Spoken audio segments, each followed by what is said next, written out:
ಮಾನ್ಯ ಜಿಲ್ಲಾಧಿಕಾರಿಗಳು ತಕ್ಷಣಕ್ಕೆ ನಮ್ಮ ಮನವಿಗೆ ಸ್ಪಂದಿಸಿದ್ದಾರೆ.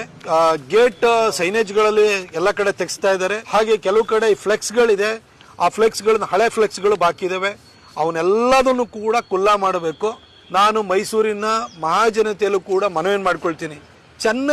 ಚೆನ್ನೈನಲ್ಲಿ ಅಂದ್ರೆ ಫ್ಲೆಕ್ಸ್ ಗಳಿಂದ ಗಬ್ಬೆದ್ದೋಗಿದ್ದ ಸಿಟಿನ ಇವತ್ತು ಫ್ಲೆಕ್ಸ್ ಫ್ರೀ ಸಿಟಿ ಮಾಡಿದ್ದಾರೆ. ಮೈಸೂರು ಇಡೀ ದೇಶಕ್ಕೆ ಮೇಲ್ಪಂಕ್ತಿ ಹಾಕೊಟ್ಟಿತ್ತು, ಯಾಕಂದ್ರೆ ಫ್ಲೆಕ್ಸ್ ಇರಲಿಲ್ಲ ನಮ್ಮಲ್ಲಿ. ಬೆಟ್ಸೂರ್ ಮಠ ಅವರು ಇಲ್ಲಿ ಕಮಿಷನರ್ ಆಗಿದ್ದಾಗ ಎಲ್ಲಾ ಕಡೆ ಕ್ಲೀನ್ ಮಾಡಿಸಿದ್ರು. ಆದ್ರೆ ಇವತ್ತು ಮೈಸೂರು ಫ್ಲೆಕ್ಸ್ ಸಿಟಿ ಆಗ್ತಾ ಹೋಯ್ತು. ಅದಕ್ಕೋಸ್ಕರ ಮನವಿನೂ ಕೂಡ ಕೊಟ್ಟಿದ್ದೀವಿ.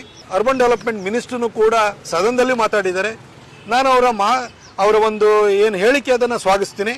ಆದ್ರೆ ಹೇಳಿಕೆ ತರ ನಡ್ಕೊಳ್ಳಿ ಅಂತ ನಾನು ಕೇಳ್ಕೊಳ್ತೀನಿ.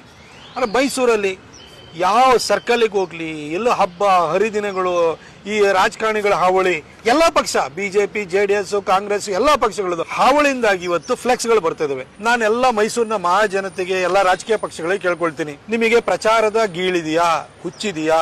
ಮೈಸೂರಿನಲ್ಲಿ ಪತ್ರಿಕೆಗಳಿದಾವೆ, ಸ್ಥಳೀಯ ಪತ್ರಿಕೆಗಳಿದಾವೆ. ನೀವು ಫ್ಲೆಕ್ಸ್ ಹಾಕೋದಕ್ಕೆ ಅದ್ರ ಪ್ರಿಂಟಿಂಗ್ ಕಾಸ್ಟ್ ಖರ್ಚು ಮಾಡ್ತಿರಲ್ಲ, ಅದು ಪತ್ರಿಕೆಗಳಿಗೆ ಅಡ್ವರ್ಟೈಸ್ಮೆಂಟ್ ಕೊಡಿ, ನಿಮಗೆ ಇನ್ನೂ ಹೆಚ್ಚು ರೀಚ್ ಇರುತ್ತೆ. ಪತ್ರಿಕೆಗಳಿಗೂ ಒಳ್ಳೇದಾಗುತ್ತೆ, ನಿಮಗೂ ಇನ್ನೂ ಒಳ್ಳೇದಾಗುತ್ತೆ. ಯಾಕೆಂತಂದ್ರೆ ನಿಮ್ದು ಯಾವ್ದೋ ಒಂದು ಸರ್ಕಲ್ ಅಲ್ಲಿ ಪೋಸ್ಟ್ ಹಾಕಿರ್ತೀರಿ, ಇಡೀ ಮೈಸೂರಿಗೆಲ್ಲ ತೋರಿಸ್ತಾರೆ ಪತ್ರಿಕೆಯಲ್ಲಿ. ಸಣ್ಣ ಪುಟ್ಟ ಚಾನೆಲ್ಗಳಿದೆ, ಅಡ್ವರ್ಟೈಸ್ಮೆಂಟ್ ಕೊಡಿ. ಮೈಸೂರು ಸ್ವಚ್ಛವಾಗಿರುತ್ತದೆ, ನಿಮಗೂ ಹೆಚ್ಚಿನ ಪ್ರಚಾರ ಸಿಗುತ್ತೆ.